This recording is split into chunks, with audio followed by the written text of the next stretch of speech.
get into "If music be the food of love, play on." Yes. One of the most famous speeches. I used to know the opening to Romeo and Juliet. I had to have that memorized in college. Two households, both alike in dignity. Does it just start with two households? I believe so. Yeah, two households, both alike in dignity, in fair Verona, where we set our scene. From ancient strife, born to new mutiny, where civil something makes civil blood unclean. Something like that. It's been closer to 20 years than I want to acknowledge since I've had to do that. Yeah, I feel like I've seen more jokes on the internet that are aping that form. Because you have that really common meme format where it's like two things right next to each other. Mm-hmm. Like the pink and black houses in Santa Monica. Are they still there or did they burn down? They are still there as far as I know. Good. Yeah. You know what else is still here? What? A brand new episode of Soon to Be a Major Motion podcast where we watch movies that are based on books or sometimes plays and read books or sometimes plays that are turned into movies. I am Billy Beck. I am Cody Beck. Cody. Yes. I want to ask you how you've been, like I always do, but I don't want to talk about Angel City. So we can talk about my root canal. That's more fun. How was your root canal? So, for those of you in the audience that don't know me personally, I discovered that I had a dental phobia in my mid-20s when I moved away from home because my mother was a dental assistant.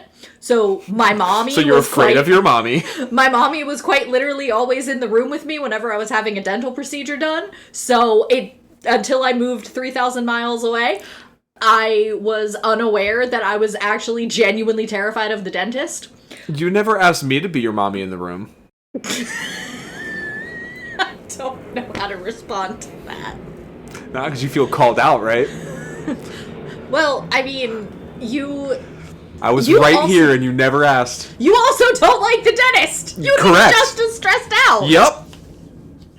So anyway, I had to have a root canal because I have terrible teeth, and it went way better than I thought it would. It's the first time the dentist has ever gone through the roof of my mouth to numb a nerve, which was an experience.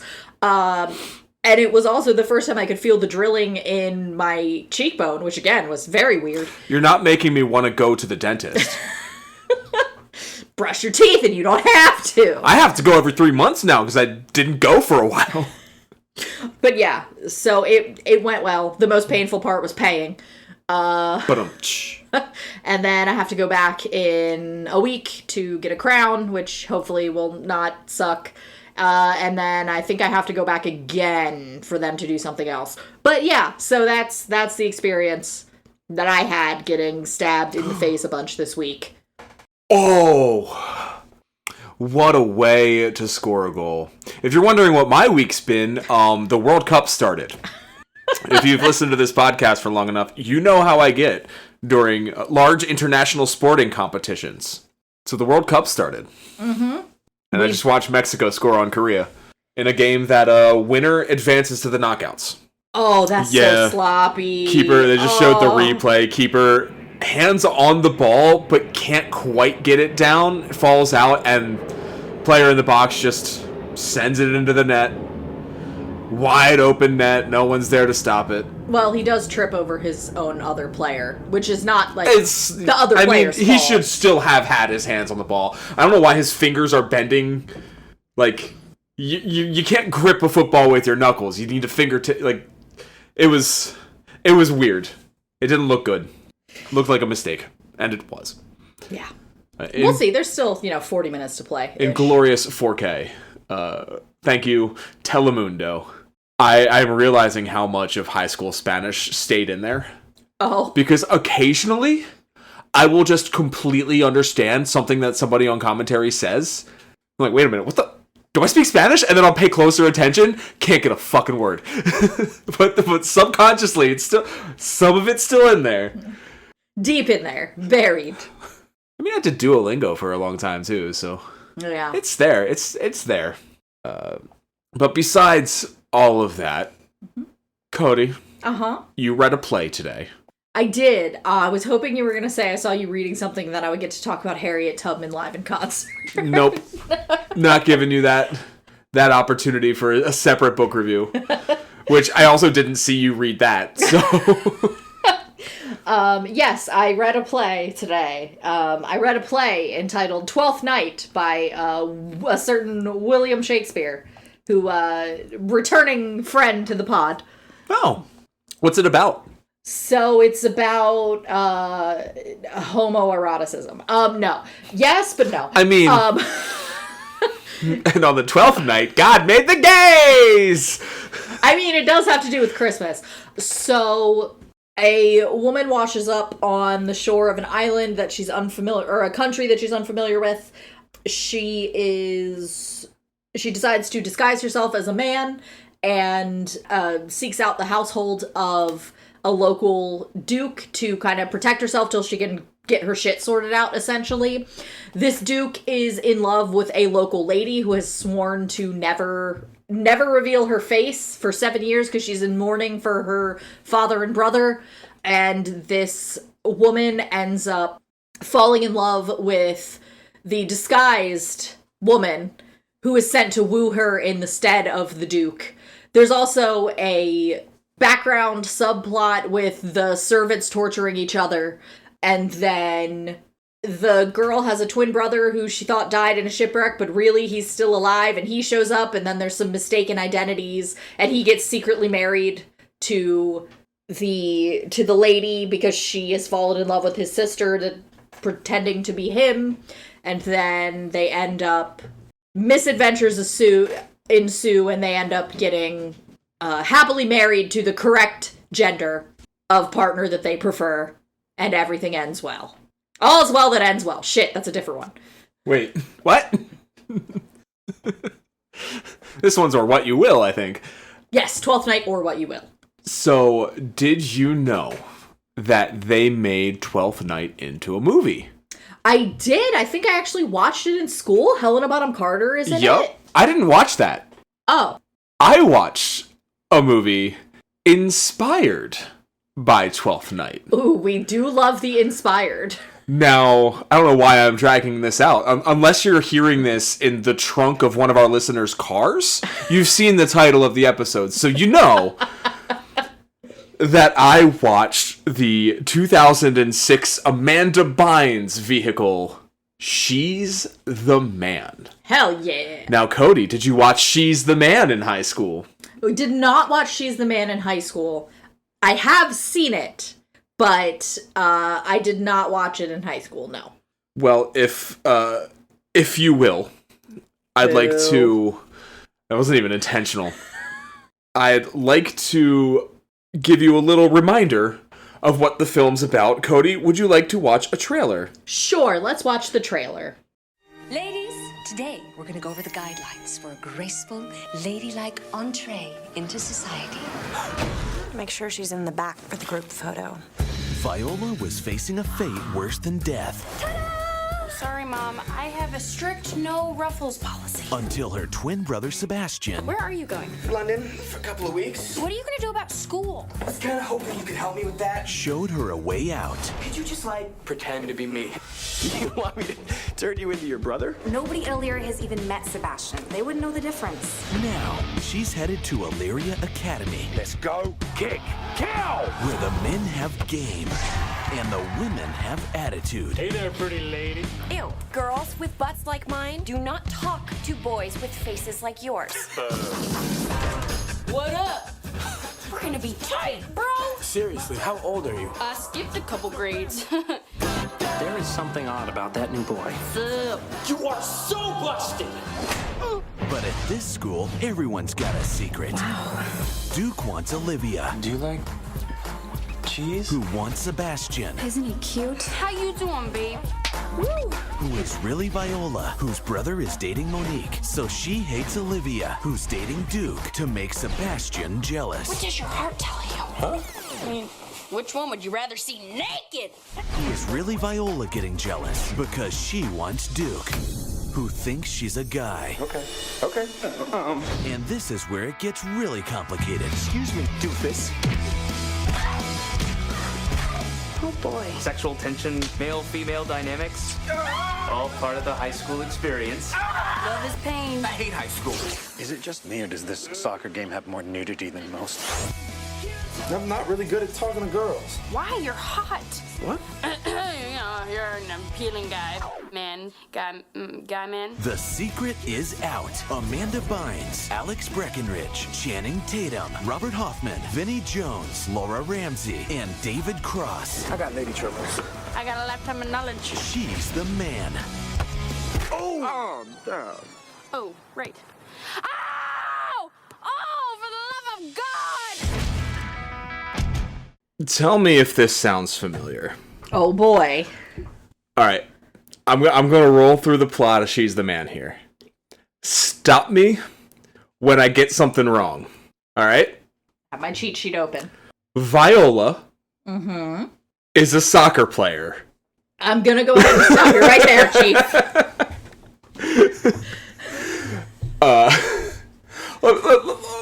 Maybe not every. Actually. So Viola is a soccer player at Cornwall Academy. Oh my god. And I know, right? It's very much like what we would do on the treatment. What we did on the treatment? Yeah, it is very much a treatment, this movie. Viola plays soccer for Cornwall Academy, and she finds out that they're cutting the girls' soccer team because they don't have enough girls to play soccer. So she says, all right, let me play for the boys' team. And her boyfriend, who is the goalie, which, bad decision, never date a goalie, says no. Or sorry, the coach says no. Her boyfriend, goalie boyfriend, agrees. And she's like, but you told me yesterday I'm better than half the guys on the team. And he's like, no, I didn't say that. And then she dumps him and goes off back home. And her brother, Sebastian, right? Yep. Yeah, we got two things right. Okay. Her brother, Sebastian, is a musician, and he's about to start a new semester at Illyria Preparatory School. Yeah. That's a thing from the play. Yep, sure is. So he is going to he's skipping the first 2 weeks of school to go play a festival in London with his band. Is he playing the fucking like crazy ass festival that they do? You never see it. He just fucks off. And he's like, cover for me. Pretend to be mom and tell them, like, make up a reason why I can't go. And she thinks, wait a minute, Illyria plays Cornwall in soccer. What if I dress up as my brother, go to Illyria, join their soccer team, and then beat Cornwall to prove to my ex-boyfriend that I am good enough to play? Sure. And so she does. Her gay bestie, which was a trope at the time, suits her up with a wig and sideburns so she can look like her brother and a lot of binding. Sure. And she goes to Illyria, and she rooms with a guy named Duke Orsino. Yes, that is another character. And she tries out for the team, and she is not good enough to make the first string, proving her boyfriend right. But she makes second string. Well, technically she proves she's not good enough to make the first string at Illyria, which could be good enough to be first string at Cornwall. We don't know. We see the game. We do know she would not have made first string. Ah. So, as the semester begins, she is assigned a lab partner named Olivia, right? Yeah. Right? Yeah. Right? Who Duke is madly in love with. Is he really, or is she just blonde? She's hot. She's just hot. But she is a sweetheart as well. But every guy in school has a thing for her. Except for Toby. Toby? Yes. Toby is supposed to be her cousin. Toby is madly in love with Eunice, who is the queen of this movie. Is Eunice in the... No. Ah, damn. Missed one. She's the girl with headgear. That's way too... Apparently, like, her room, you see her room in one scene, and the set decoration included a bunch of books about serial killers and taxidermy. Perfect. 10 out of 10. But Toby and Eunice, best romance. But, so Duke and Viola as Sebastian make a pact that Duke will help Sebastian get better at soccer if Sebastian gives Duke a good word with Olivia. but Olivia's in love with Sebastian. Of So course. she only the trailer explained all this. Yes. But there's the whole love triangle jealousy angle. There's a guy named, what's his name, Maurice? What's his fucking name? I don't remember the one character's name. I imagine the character you're referring to is Malvolio. So Malvolio is his name's Malcolm Festes. Oh, that's Festi is the clown. Yep, Malcolm Festes, who has a pet tarantula named Malvolio, has figured out that something's wrong with Sebastian. Something's up. And he keeps trying to get the headmaster's attention, but the headmaster, played by David Cross, in an excellent performance, mostly improvised, keeps ignoring the obvious signs that something's wrong with Sebastian and giving him the benefit of the doubt. Also, the real Sebastian's girlfriend, Monique, is around and keeps showing up at times, and she will definitely expose Viola for who she really is if she gets a good look at her face. So she's got to cover her face as Sebastian. She as Sebastian, breaks up with Monique.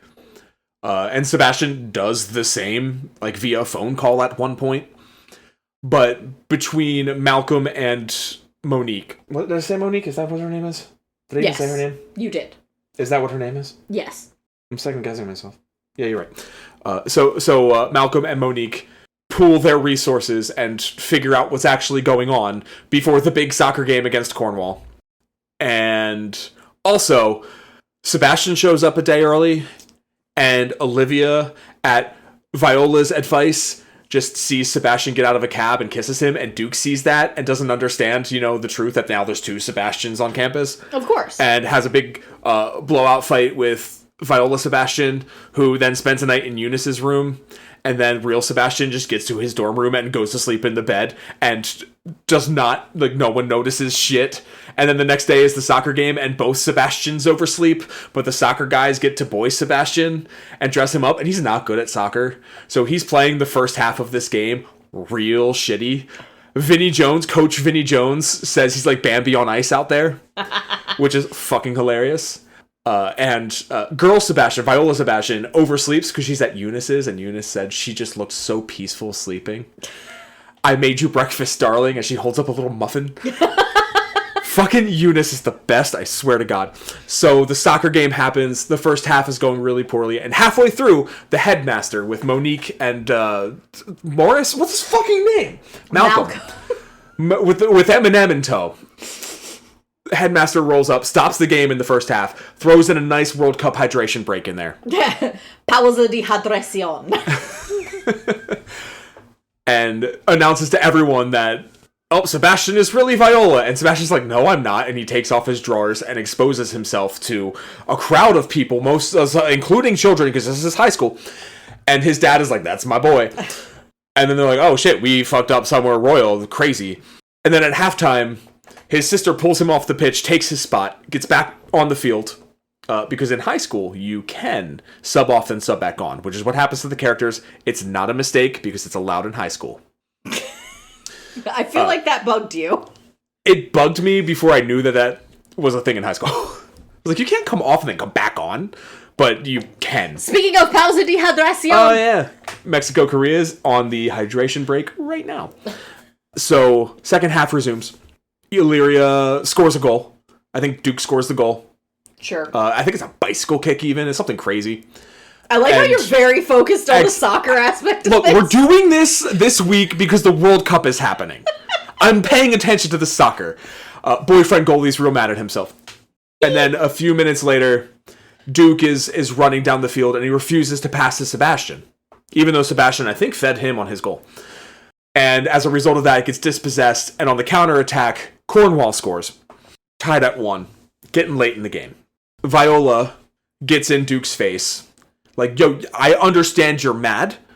And I can explain. I will explain as soon as we're done. And it will all make sense. But for the time being, we are teammates and you need to act like that. And Duke is a sensitive boy. Channing Tatum does not like wearing shirts. It makes his emotions rile up. And because he's got to wear his soccer shirt, he's in his feelings, and they start pushing, and boyfriend goalie perks up, and like a little mob starts to happen, and the game stops, and she in the stoppage time in the second half pausa de hydración. Viola explains, no, I'm really Sebastian's sister, and I have been this whole time, except last night, that was actually Sebastian. And she takes off her wig and her eyebrows and her sideburns, not in that order, the reverse order. And someone says, I still don't believe you're really a girl, so she flashes the crowd, because this soccer game has more nudity than most. I definitely thought she also put her pants down. No, it's titties. Not that there's much to show. PG-13. Not that you see anything, but like, yeah, she's not gonna just like, here it is. David Cross refers to Sebastian's package as Willis and Doodleberries, which was in my lexicon for years. But everything's resolved. The other team coach goes, "Hey, wait a minute! You can't play with a girl." And Vinnie Jones rips up the rule book and says, "Try me." Hell yeah, Vinny! Coach Vinnie Jones, the real hero, doesn't even think twice. Like, well, I've seen him play all year. It makes sense that that's a girl. Also, but she's still good enough. Like, I like how all year is 13 days. Oh yeah. It's less. It is 11 and a half days. So play resumes, and Viola draws a penalty, gets awarded the penalty. Penalty is saved by ex-boyfriend goalie, but it's parried out to Duke, who's off to the side of the box. I hope he was not encroaching in the box. Because then, VAR would intervene and they'd have to retake the penalty. I don't think they had VAR in 2006. Anyway, in high school, I bet... Yeah, you're right. He crosses it back into the box, and one of the things that Duke and Viola were training when they were working on their footy was basically a sidekick volley. And she just nails a sidekick volley into the corner. And the game's now over, I guess. They never showed the clock run out, but they celebrate like they've won, and they've essentially won. And then... Oh, there's also a subplot with the junior league and the coming out thing, and everyone has their dates, and depressed Monique ends up with ex-boyfriend goalie, but they don't actually end. They just he escorts her to the thing, but they don't even talk, and he's 3 steps ahead of her. It's very funny. Toby and Eunice make out on the soccer field. Neat. And of course, Channing Tatum and Amanda Bynes walk the thing together, and it's very cute.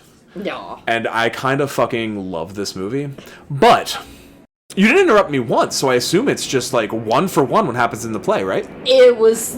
There's whole plot threads missing. There's entire characters missing. It was so far off, I didn't know how to steer you back on track. But can you see how it was inspired by the play? Absolutely, right. Yes. So dial in. Give me the elements of the play that were used to inspire this film. So, obviously, Viola becoming Sebastian. That's the core element of the play, is that, oh shit, we've got a girl who is pretending to be a boy, and she is now wooing on behalf of the man she loves. Mm-hmm. And so she makes the woman fall in love with her, but she's already in love with him. And that's kind of why it all happens, is because she falls in love with the Duke. So she's speaking about her own feelings for the Duke when she's talking to Olivia, and that creates the kind of dynamic where Olivia's like, oh, he's so sensitive. There's also, a lot of references or implications that both of them want to fuck him because he looks like a lady. I mean... And also, don't forget, when this was originally performed in 1602, women were not allowed to perform. Correct. So it was a man dressed as a woman, dressed as a man? It may even have been a boy dressed as a girl playing a man. Because, and I use boy in the sense of, he could have been as young as, 16. Yeah. Because there were... Younger, boyish face, clean shaven. It's been a while since I've read my Shakespeare, and I don't remember the specific role, but there was an actor who generally played the female roles because he was very small and had a very high voice, and his name is escaping me at the moment. Other things that's kind of the main similarity. So what's the deal? Because I know her brother is in the play. Sebastian's in the play. But I assume he's not off in London making music. Correct. Because you mentioned that he was dead. Yes. So she thinks he's dead. He shows up at the beginning of Act 2 with Antonio, who is a pirate. Yar. And it turns out that he thinks Viola is dead. Because basically their ship broke up, and the person that Viola's traveling with said he saw Sebastian lash himself to a mast so he wouldn't drown. And Viola's like, thank you for your kind lies. Here's your money, but I'm going to hold on to the hope that he's still alive. But I'm also going to assume that he's dead. And so he shows up in Act 2 and then doesn't show up again really until Act 4 because he ends up accidentally showing up at Olivia's on his way to Duke Orsino's because they're noble born and he knows the name of Duke Orsino. His father, his now deceased father, was like friendly with him. So he's on the way to Duke Orsino's, and that's kind of where all the shit that happens in 4 and 5 kind of coalesce. So does he get confused for... Is Viola pretending to be Sebastian, or is she pretending to be somebody else? She is pretending to be male. She's not necessarily pretending to be her brother. Okay. I mean, she's pretending to be her brother in that she's pretending to be male, but she's not pretending to be her brother. She takes the name Cesario. Okay. Which could be a reference to... It's the pizza place that they go to, Cesario's. Oh. Like, every date is at the same fucking pizzeria in this movie? So, I almost said pizza place. Cesario? The name Cesario may be a reference to Saturnalia, which is the Roman holiday of Christmas, like the Roman holiday that was supplanted by Christmas, essentially. Mm-hmm. And basically, Twelfth Night is supposed to be the evening of January 5th, which is the last day of the traditional 12 days of Christmas. It's essentially like the last big feast day before you crack down into Lent, or regular life and then into Lent. And so... using the name Cesario would, to that audience, kind of call into mind the idea of Rome and Bacchanalia and being a little loose and festive. Okay. That makes sense, actually. Yeah. I get it. So, I assume the 5th act of this play is not a football match. It is not. It kind of hinges on a duel. Okay. So, there's... a character that apparently is not in the movie at all. It sounds like they kind of smooshed him into the Toby character. Okay. I just realized that we've been saying Toby an awful lot in front of... I know, he's looking right at me, too. What character is this? This is Sir Andrew Eguchick. Andrew is the other soccer player guy. Okay. There's Andrew and Toby that are always like, they're Duke's like fucking left and right hand man. It's just Toby has a lot more character. Okay. And better lines. Well, so Andrew's whole shtick is that he's kind of a dumbass. And by I mean... yeah, he's a dumbass, yeah. A complete and total dumbass. And basically, Toby is the uncle of Olivia. And he's trying to get Olivia to marry Andrew so that they can bring Andrew's fortune into the family. And also so that he kind of has a puppet way to rule. But he's also the... So, in Shakespeare, you have clowns and you have fools. Fools are actual roles in the story, and then you have clowns, which are kind of like the archetype, who do basically the comic relief bits. Toby and Andrew are the clowns. Okay. So, their whole deal is, in the play, is Toby is trying to get Andrew to woo Olivia, but Andrew's such a fucking dumbass, he keeps failing at it. To the point that Toby's like, I'm just having fun watching you fail, so I'm going to keep setting you up for this. But there's another character the tarantula. Malvolio is the steward of Olivia's household, and his whole deal is kind of to be the no fun guy. And he's a little bit holier than thou. And his main mistake that he makes is he threatens Olivia's lady's maid with firing if she can't keep Toby and Andrew in line. That definitely fits the character of Malcolm. That's absolutely what he does. Except he's not like keeper of her house. He's keeper of a pillowcase with her face on it. Oh, God. Wait, that character's not gay? No, he's also deeply in love with her. Oh. The hairdresser character is gay. No, I know. I was just thinking because of the pink polo.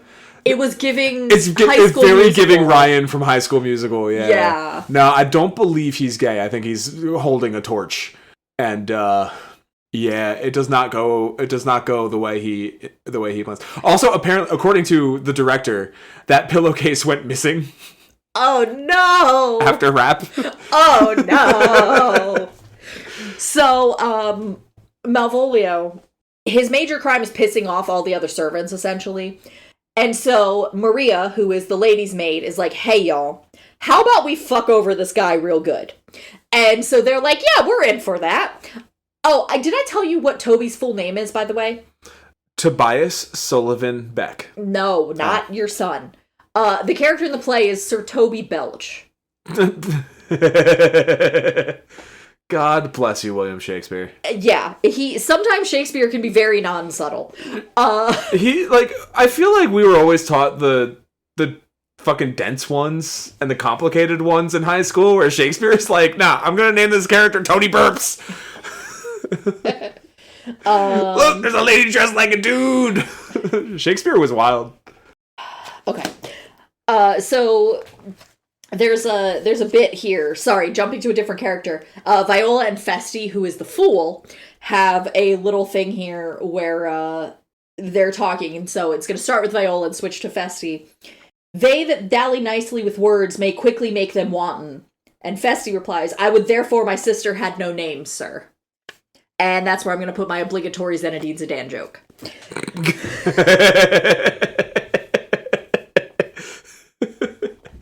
He was right to headbutt him. He was. He really was. So that's just an aside that made me giggle when I was reading it, because it's an aside to you talking about the density or lack thereof of Shakespeare. But there is lewdness and dick jokes in every Shakespeare. Oh, yeah. So he was a man of the people. Yeah, he wrote plays for a wide audience. And this is a comedy. Now, much like The Merchant of Venice, which I believe is also considered a comedy, you got your downer character, which is Malvolio. In Merchant of Venice, you got Shylock, who has a horrific fate at the end of that.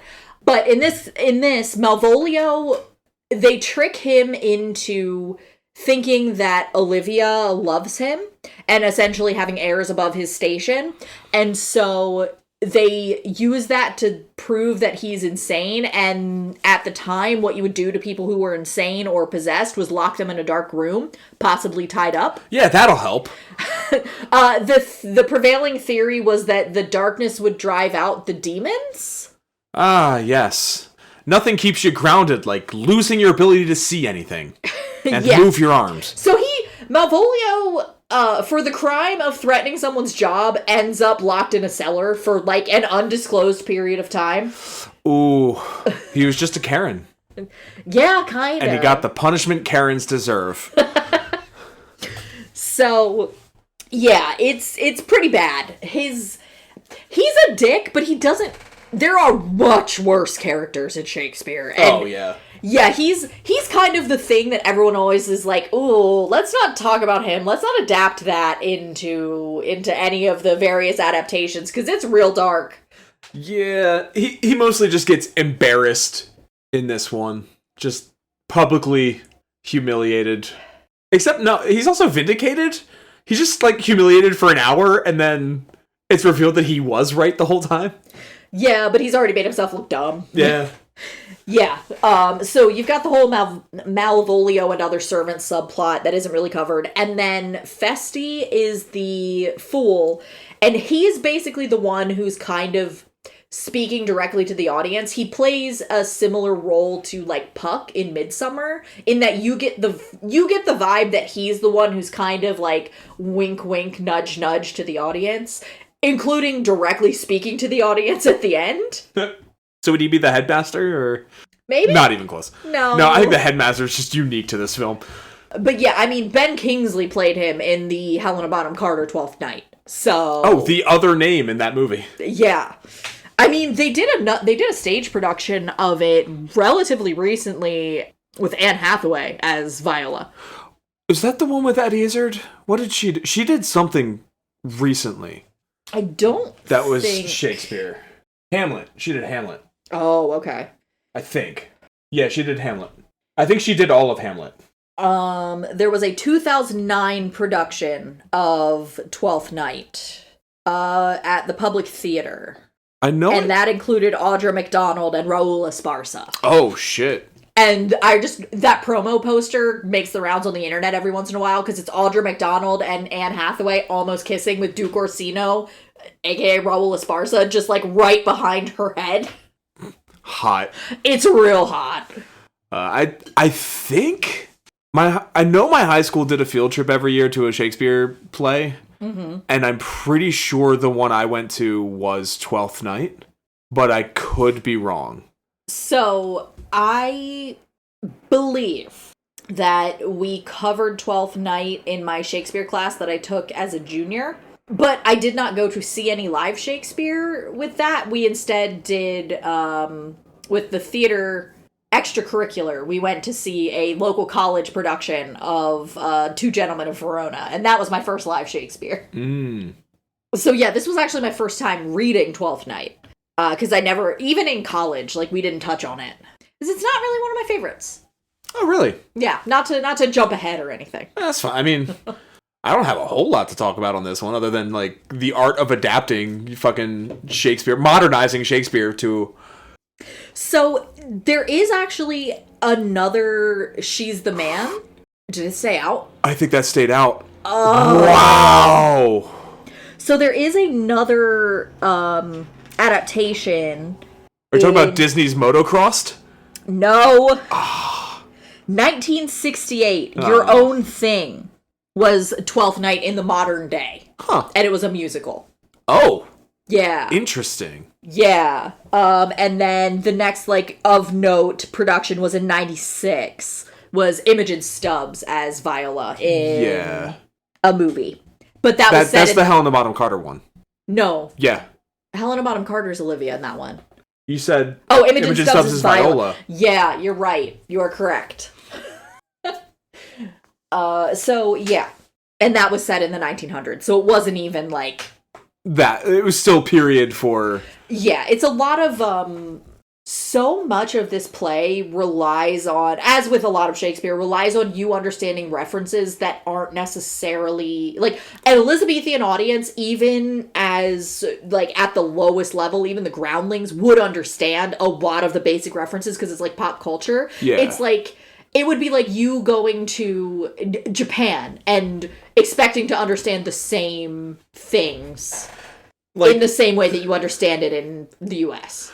Us going back and reading Shakespeare is like someone from the fucking 2500s going back and watching Scary Movie. Yeah. Like, there's a lot of references to things that, like, they're funny in and of itself. Or something like Austin Powers, you know? Yeah. Like, those spoof movies, the references are... It's referencing... Or, sorry, they're funny in and of themselves. But there's in also a vacuum, but there's context. extra context around it that makes it funnier. Yes. And without that context, it's a lot harder to get it. And that's why I like... That's part of why I like this movie so much, is that it takes... the structure of a Shakespearean comedy and just puts it in a setting that a modern audience understands. Yeah, and I feel like this is one that's, like, relatively uniquely easy to do. Yeah, because the big offer that Shakespeare makes is, what if she's pretending to be a boy? Yeah. And a girl falls in love with her? Yeah, which is actually what I kind of want to talk about here, because I have an ambitious suggestion for a way to do this play. And it is... Gender swap every role! I mean, kind of. Cast a trans woman to play Olivia, and cast a trans man to play Duke Orsino. Yeah? Or vice versa. Cast Sebastian and Viola as trans man, trans woman.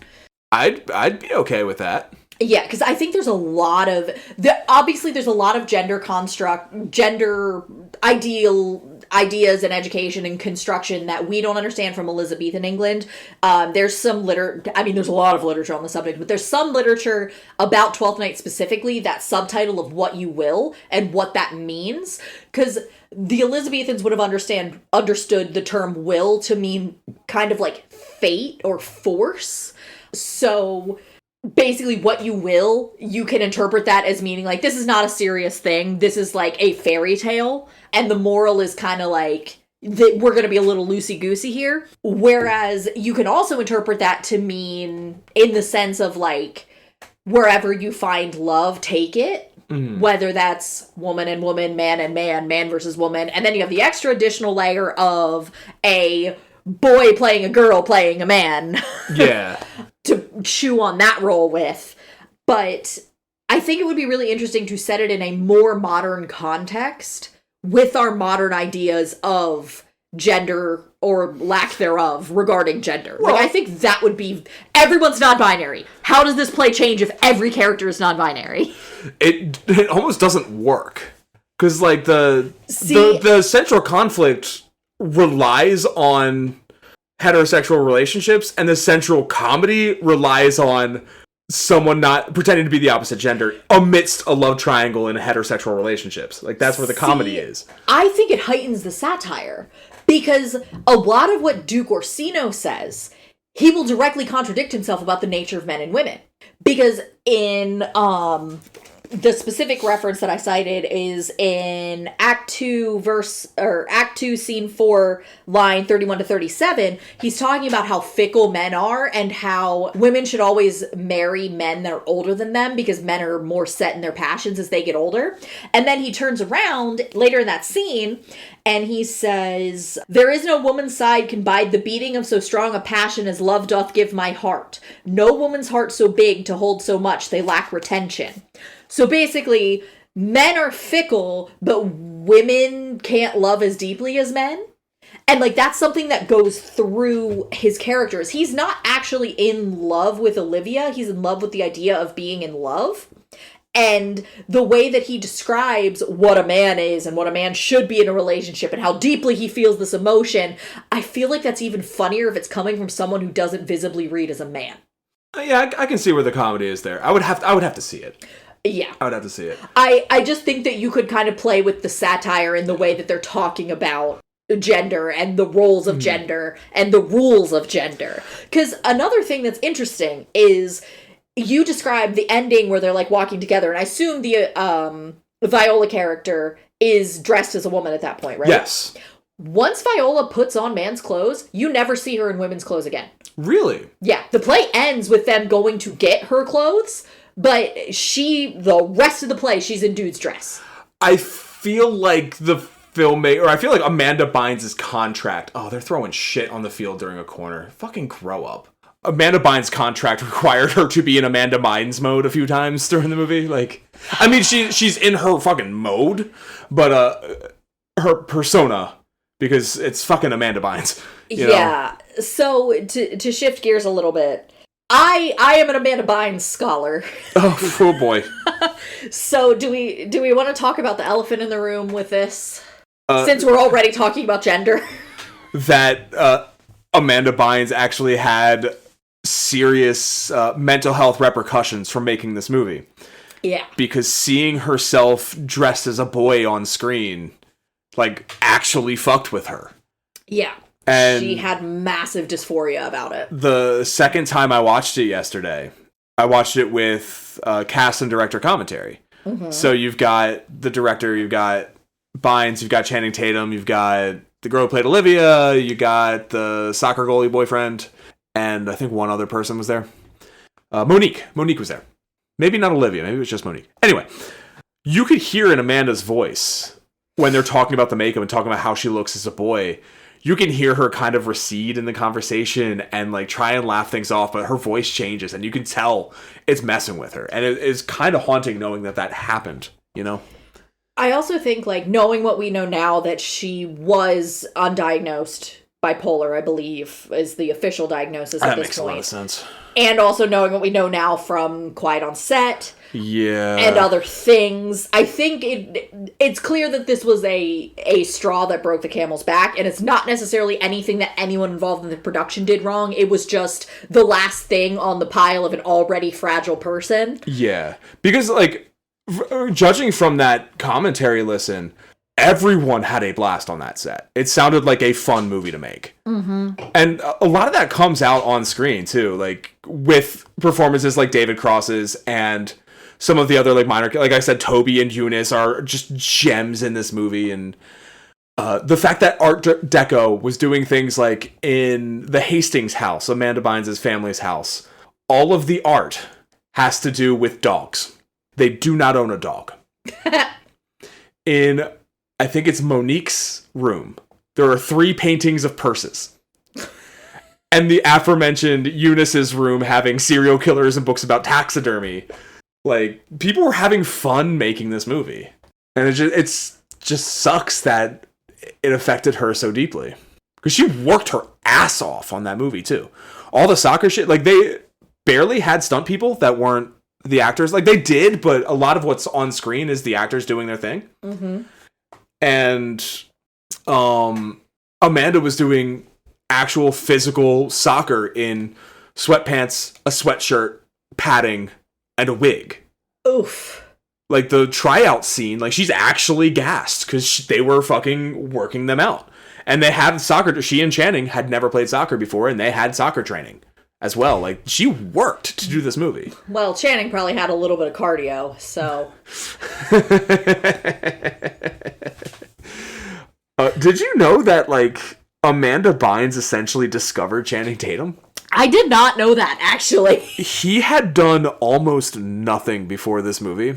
I think, like, a Mountain Dew ad and, like, maybe some minor roles somewhere. But she took him, not physically, but she took his name to the producers and said, cast him as Duke. He should be Duke. And they were like, nah, he's an unknown. No. Girls will love him. Cast him as Duke. He's a bit old. No one's gonna notice. The only time in history Hollywood producers went, the man is too old. She pushed to have him cast as Duke. And he is by far the biggest name in this movie. He's like 3rd build, but would be on, I mean, he's on the poster, but like he would be the poster, if not. Also, never wears a shirt. My name Jeff. What? My name Jeff. Whatever that fucking line is from, that thing that he did, I can't remember. He's now had 2 things where he's been a bit part in, like, other major productions. Like, he was Gambit in one of the Marvel movies, and he did a terrible French accent. Was he in the fucking Bad Wolverine one? No, he was in a more recent one. Oh, okay. He might have been in Deadpool versus Wolverine. Oh, maybe. I haven't seen it yet. I know. I was actually talking with my sister about Channing Tatum yesterday, because we used to watch this movie all the time. And I, of course, texted her as soon as I started watching it the second time, like, I'm watching She's the Man. We're going to chat about it. And I brought up Tatum never wearing a shirt. And she told me that in the theater, out loud seeing it, she like yelled, does this guy ever wear a shirt? I mean, to be fair, if you looked like him, would you wear a shirt? No. No, I understand. But the whole commentary, and this is like 2006 when they're recording the commentary track. This is I think it might be like pre-Step Up or like just as Step Up. Was that? Because that was Channing Tatum, right? Yeah. Yeah. The director is just roasting his ass about the shirt thing. It's like, oh, here he is in another wife beater t-shirt. He owns 3 shirts. And there's a point towards the end when they have the climactic soccer game, and because it's a big rivalry game, all the Illyrium boys wear like face paint to the match. And Channing Tatum is like, no, I know we're going to get stick for this, because in real life, soccer players never wear face paint when they're playing a game. And the director immediately, and in real life, people wear their shirts all the time. Fucking got him. But by the end, he got one back on the director. Well, he didn't get one back, but he's like in on the joke at this point. Because like the last time he takes his shirt off in the movie, the director's like, Channing, what are you going to show everyone? And as the shirt comes off, he's like, my boobies! So fucking charming. What a funny guy. I'm so glad he has a good career, because he seems like genuinely the nicest dude. And we can thank Amanda Bynes for that. Thank you, Amanda. This is an Amanda Bynes Stan account.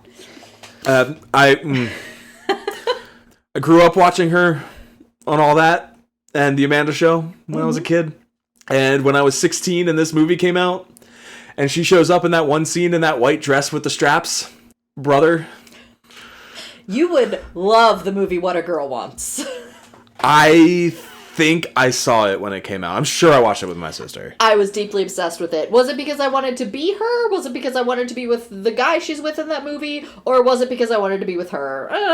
Who's to say? Who's to say? Who's to unpack these deep psychological wounds? No one will ever know. Yeah, I should have known something was up when I was attracted to both versions of Amanda Bynes in the movie.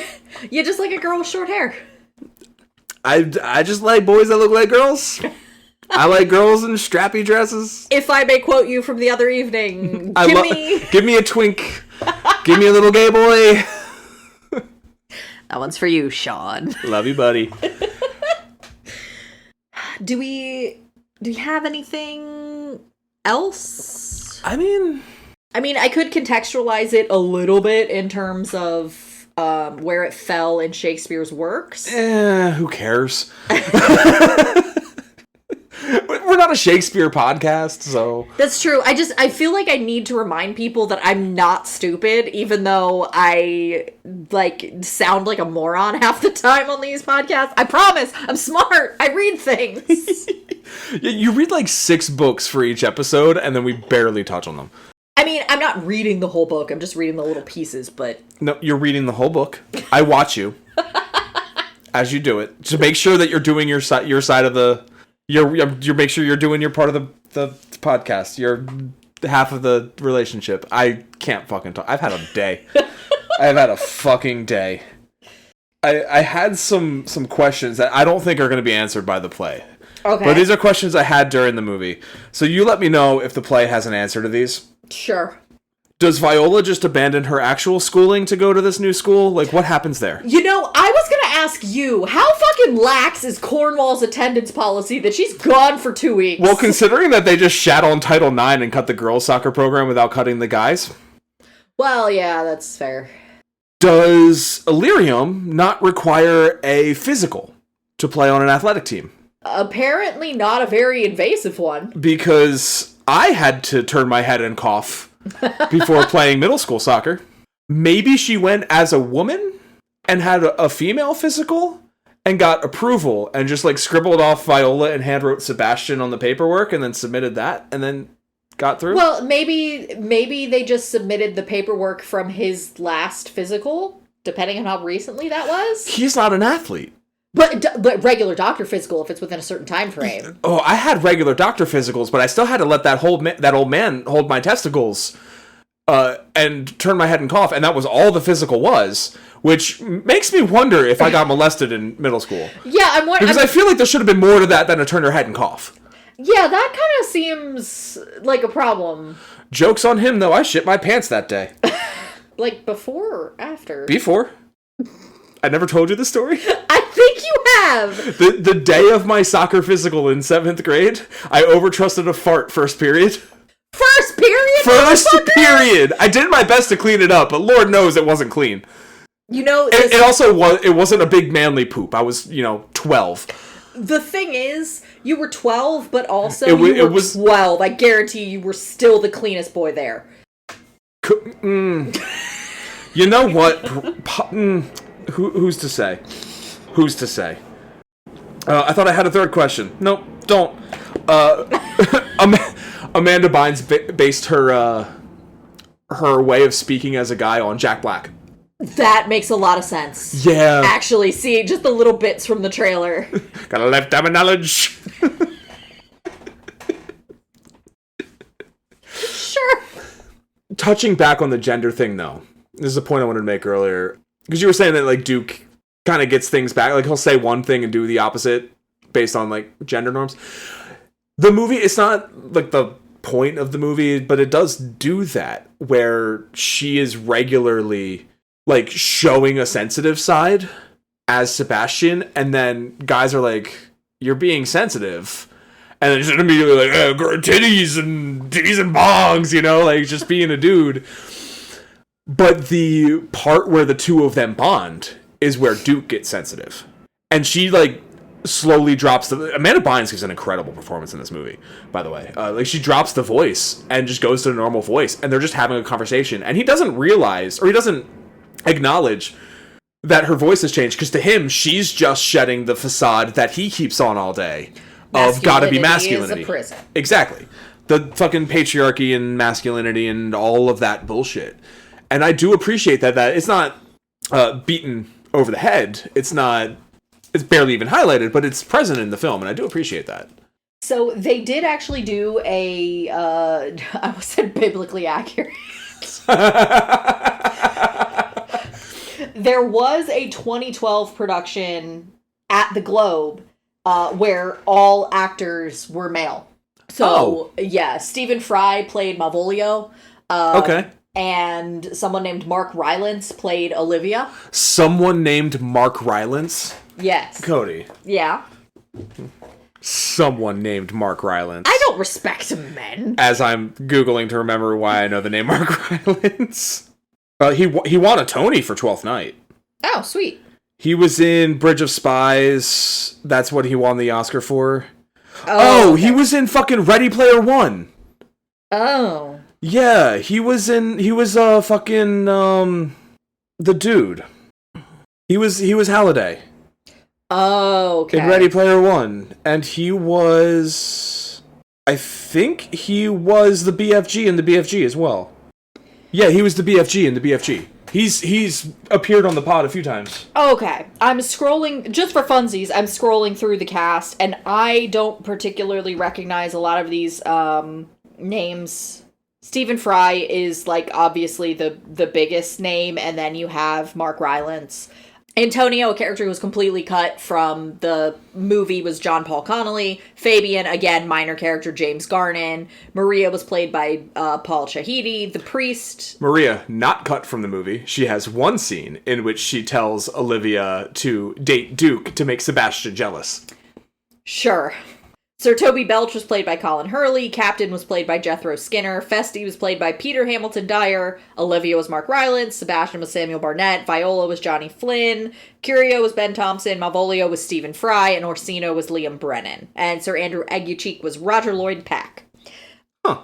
Yeah, apparently this was not the first time that Mark Rylance has played Olivia. Apparently he also played her in the 2002 production at a different theater. So this was actually a reprisal of the role. Hey. If you got it, flaunt it. Wait. I think I would be fascinated to see a production of Shakespeare done by drag queens. I don't want to see a Shakespeare play done by drag queens. I do want to see the complete William Shakespeare abridged by drag queens. Fair enough. That would be a goddamn delight, which I have seen a production of that live before, and oh my god, what a fun time. Yeah, the shit gay. That's my final, very authoritative opinion. The shit gay is fuck. So, do you recommend it? I know you said it wasn't your favorite Shakespeare. Yeah, I mean, it's Shakespeare, so it's gonna be good. My favorite Shakespeares are always gonna be my two favorites are always going to be King Lear and Midsummer. Midsummer doesn't really play with gender so much. King Lear also doesn't really play with gender. But, I mean, you have the same kind of thing where you've got a main female character playing male for a lot of different reasons. Like Two Gentlemen of Verona, it happens. In Merchant of Venice, it happens. It's a Our friend was lauded for an excellent performance as... Oh my god, it's another one. As Rosalind in Not Much Ado. Not Love's Labors. The other one. As You Like It. In Portland. No, in Seattle. Wrong city. Where the main point of that is basically an extended sequence of wooing oneself. Mm-hmm. Hey, Shakespeare had his tropes. He sure did. Yeah, in short, I recommend it. It's not my favorite Shakespeare, but it could be yours. What about you? Do you recommend She's the Man? So, it's a movie I love because I grew up with it. I have a lot of good memories watching it with my sister, and I think a lot of the jokes still hold up really well. I think David Cross is fucking hilarious. Some of the choices he makes. Amanda Bynes should have won awards for it, other than Kids' Choice Awards. Because what she's doing is way more complicated and complex from an acting perspective than a lot of people would give credit for a movie of this kind. Channing Tatum, also, what a fucking star. What a fucking find. And we know what he ended up doing. Like, he's just wonderful in this as well. That said, I can see why it may... Although, I was thinking it could be considered dated, but I don't remember anything really homophobic or transphobic either. Everyone just kind of accepts that, oh yeah, she was dressing as a woman, or dressing as a man this whole time. And no one comes out and protests the soccer game because someone's not playing with the right team. It was in kind of like the heyday of Title IX. Yeah, I mean... Like, I know Title IX has been around for a while, but that was like... It felt like when we were in high school was kind of what... Not to age us or whatever, but it kind of felt like that was the time where a lot of women's teams were matching and beginning to surpass their male counterparts. Because, like, this is post 99ers. Yeah. To the point where the character Viola always has a soccer ball with her. That was inspired by Mia Hamm's autobiography. Okay. Because she would always have a soccer ball with her. And, like, that, like, these athletes, these female athletes were in the zeitgeist. Like, something real, you know? But yeah, it's not like a perfect movie. It's not a, quote, good movie. But it's a fun time to watch. And that commentary track made it even more fun. Because everyone on it was just having a good time. And the director's funny. Apparently the director directed 12th Night in College, by the way. Oh, sure. I wrote his name down. David O. Russell. It looks like I wrote Fuckman. I was just like, who is the funniest director I could name right now? Andy Flickman is his name. So, like, it came from an understanding and a passion for the source material as well. Which is why I wanted to do this one. I mean, obviously I wanted to do this one because of the soccer of it all. But it's why I thought we could do it for the pod, was because it treats the source material with a lot of respect and a lot of, like, reverence. And just modernizes it in a way that retells a very similar story for a modern audience in a way that my sister and I were just going back and forth with quotes. I think Shakespeare himself would enjoy She's the Man. I think he would. I think he would love Amanda Bynes. She's so good in this. And then fucking Toby. So when I said I had a thing for Eunice, y'all made fun of me. But now Sebastian's on a date with Eunice, and it's cool. You know, screw you guys. I hate high school. It's just so funny. So funny. David Cross with his little one-liners. Yeah, I mean, I like it with... I recommend it with the caveat of it is very much nostalgic love. But, yeah. Fair enough. That's all I got to say about that. Okay, Forrest. Speaking of Forrest Gump, next time on the pod... No. You're right, we're not going to do Forrest Gump. But I like the idea of doing these slant rhyme episodes. Where it's not a one-to-one pure adaptation, but it's like an inspired by. Okay. And there's another movie that came out in the 2000s that was inspired by a classic work of literature. Didn't quite modernize it, but it didn't tell it, you know, exactly the same either. And that is the film Oh Brother, Where Art Thou? Starring George Clooney. You're gonna make me read The Odyssey twice. Spoilers? They don't know what we're doing after. I think we've talked about I'm gonna make you read the Odyssey. Oh no, you gotta read the Odyssey. Nobody wants to read the Odyssey. Whatever joke you're making just went right over my head. It sure did. That's why I made it. I'm lost. It's okay, nobody will straighten it out for you. What? What? Are you talking about Peyronie's disease now? If there is one thing Odysseus does not have, it is Peyronie's disease. You don't know that. That man spent so much time. How much does the Odyssey describe his dick? Way more than you'd think. But less than I'd hope? Yeah. Okay. But until the next time when we tackle the Odyssey / Oh Brother, Where Art Thou? You can find our link tree in the description to this podcast. There you can find our social media presence, our email address where you can send us suggestions, thoughts, complaints about other episodes. Our high school mixtape is there. Our other podcast, The Treatment, a podcast about stories, can be found there, where we do something very similar to what the crew of She's the Man does. did. And what we do is we spin a circle with a story on it, and we pitch a feature film based on that suggestion. Our most recent episode was actually not an adaptation, it was Screen Life. Mark wanted to know, our co-host, if it was possible to make a good movie that takes place entirely on device screens, and we pitched a romance drama that takes place on 3 cell phone screens. Yeah. That I think was pretty good, to the point where I want to actually mock up a scene from it and see if we could do it. But you can check that out wherever you get your podcasts. And most importantly, our Ko-Fi account, where you can drop a couple bucks our way if you feel so inclined to help keep this podcast floating free on the internet. I already made my nobody joke. I got nothing to end this. You're out of... I'm out of steam. I'm out of gas. I'm out of wind. I opened the bag. Yeah, me too. Bye!